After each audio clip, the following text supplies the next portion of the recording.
नमस्कार, माझं नाव प्रशांत निकम आणि महाराष्ट्र माझा या चॅनलमध्ये तुमचं सर्वांचं स्वागत आहे. मित्रांनो, आपण नेहमीच नवनवीन विषय घेऊन येत असतो.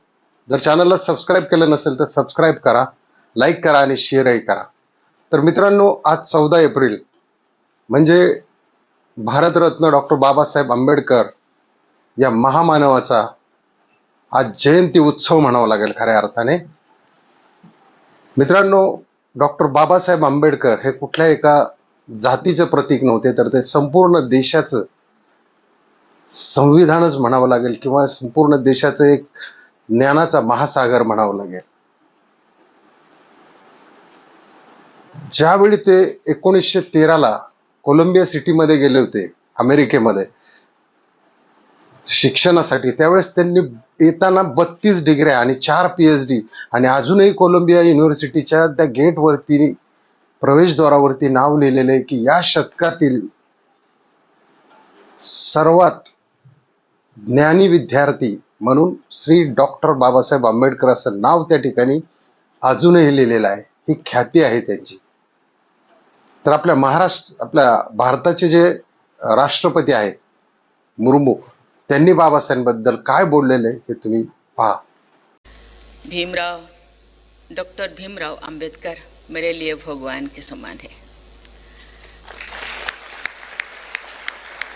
भीमराव अंबेडकर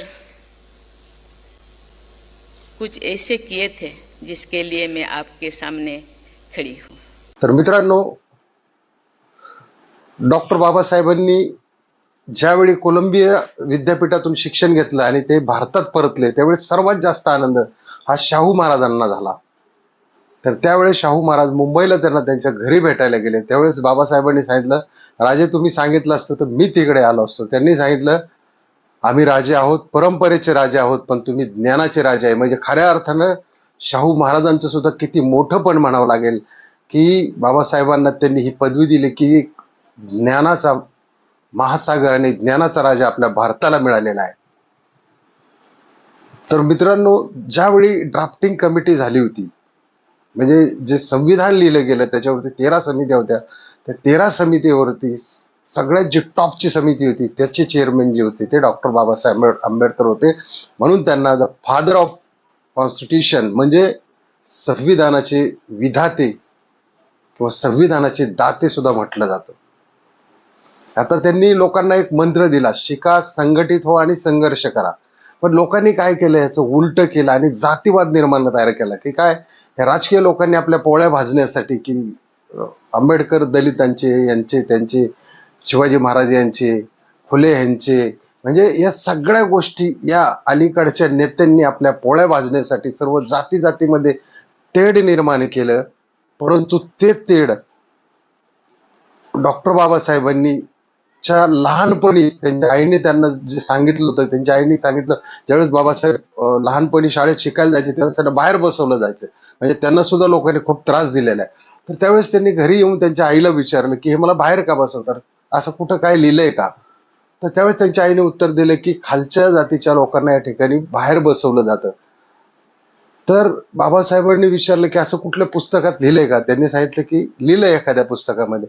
तर त्यावेळेस लहानपणी बाबासाहेबांच्या मनामध्ये त्यांनी सांगितलं, ज्यावेळी मी एखादं पुस्तक लिहीन त्यावेळेस सर्व जी विद्यार्थी असतील किंवा सर्व समानता असेल असं मी एक पुस्तक लिहीन आणि ते पुस्तक म्हणजे संविधान, जे बाबासाहेबांनी लिहिलं. आता या संविधानामध्ये तुम्ही पाहिलं असेल की राष्ट्रपती असो, धीरूभाई अंबानी असो किंवा रस्त्यावर चालणारा एखादा कर्मचारी असो, पादचारी असो किंवा भिक्षेकरू असो, या सर्वांना मतदानाचा एकच हक्क दिलेला आहे. आणि सर्वांना जे त्यांनी 395 कलम लिहिली गेली, या कलमांमध्ये की कुठल्या जातीला वेगळं कलम आहे. म्हणजे जर एखाद्याने मर्डर केला, त्याला जर BNS म्हणजे भारतीय न्याय संहिता 302 हा मर्डरचा गुन्हा असेल, तर हा प्रत्येक जाती वर्गातल्या सगळ्यांना एकच लावलेला आहे. त्यांनी कुठल्याही एका जातीविषयी किंवा कुठल्याही याच्याविषयी संविधान लिहिलं जात नाही. तर त्यांना देशात नाही जगात महामानव किंवा ज्ञानाचा महासागर याच्यामुळे म्हटलं जातं.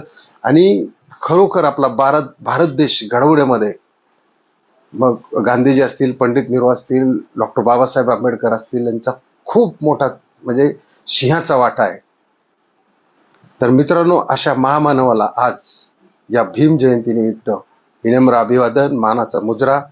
व्हिडिओ कसा वाटला?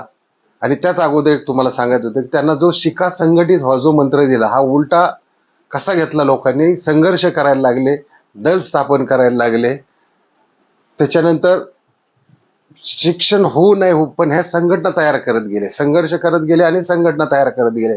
मग त्या विशिष्ट कुठल्या कुठल्या पद्धतीच्या असतील. मग पण बाबासाहेबांनी शिकवण दिली होती की तुम्ही शिका, अगोदर शिका आणि मग संघटित होऊन संघर्ष करा शिक्षणाद्वारे. पण इथं सध्या हे उलटाच त्यांचा मंत्र ही लोक घेतात आणि त्या पद्धतीने हा जातीयवाद आणि तेढ निर्माण करतात. त्यामुळे आज भीम जयंतीच्या 14 एप्रिल 2026 रोजी माझं सर्वांना एक म्हणणं आहे की जे बाबासाहेबांनी बीज जे संविधानातर्फे आपल्याला दिलेले आहे, संविधान खरोखर तर आज आपल्या विद्यालयांमध्ये शिकवलं गेलं पाहिजे. कारण आम्ही ज्यावेळी लहान होतो त्यावेळी तर आम्हाला संविधान म्हणजे काय माहिती नव्हतं, पण हे खरोखर संविधान शाळेमधून, मराठी शाळांमधून शिकवलं गेलं पाहिजे की ऍक्च्युली हे संविधानामध्ये काय लिहिलेलं आहे किंवा काय असतं हे, किंवा त्याचे मूलभूत राईट्स काय आहेत. बाबासाहेबांनी हे जे सगळ्यांना व्यक्ती स्वातंत्र्य दिलंय ते काय आहे, फंडामेंटल 21 काय आहे, आर्टिकल 21 काय आहे, जे तुमचे राईट्स काय आहेत, हे सगळं संविधानामध्ये मित्रांनो. पण हे काय होतं की जे लोक वकिली करतात, लॉ करतात, तेवढीच लोक वाचतात. पण तसं तर हे संविधान हे रुजताच, म्हणजे ज्यावेळी मुलं शाळेत जायला लागतात त्यावेळी पहिलीपासून जर संविधान शिकवलं तर तो ग्रॅज्युएट होईपर्यंत, तो जरी बॅरिस्टर नाही झाला तरी एका वकिलाच्या पुढचं ज्ञान त्याला प्राप्त होईल. त्याच्यामुळं मित्रांनो, शक्यतो होईल तेवढं संविधानाचं अभ्यास करत जा. म्हणजे जे शाळेतील विद्यार्थी असतील, मित्र असतील किंवा शिकत असतील, त्यांनी संविधानाचा नेहमी आदर करा. आणि संविधानाने सर्वांना एक एक छताखाली, म्हणजे माझा भारत देश एक आहे, सर्व जाती जरी किती असल्या तरी त्याला मात्र कायद्याच्या एकत्र धाग्याने या ठिकाणी बाबासाहेबांनी बांधलेलं आहे. आपले जे भारतरत्न आहेत त्यांनी बांधलेलं आहे. त्यांना पुन्हा एकदा विनम्र अभिवादन आणि मानाचा मुद्रा. आजचा व्हिडिओ कसा वाटला मित्रांनो, नक्की कमेंटमध्ये लिहा. जय हिंद, जय महाराष्ट्र, नमो बुद्धाय.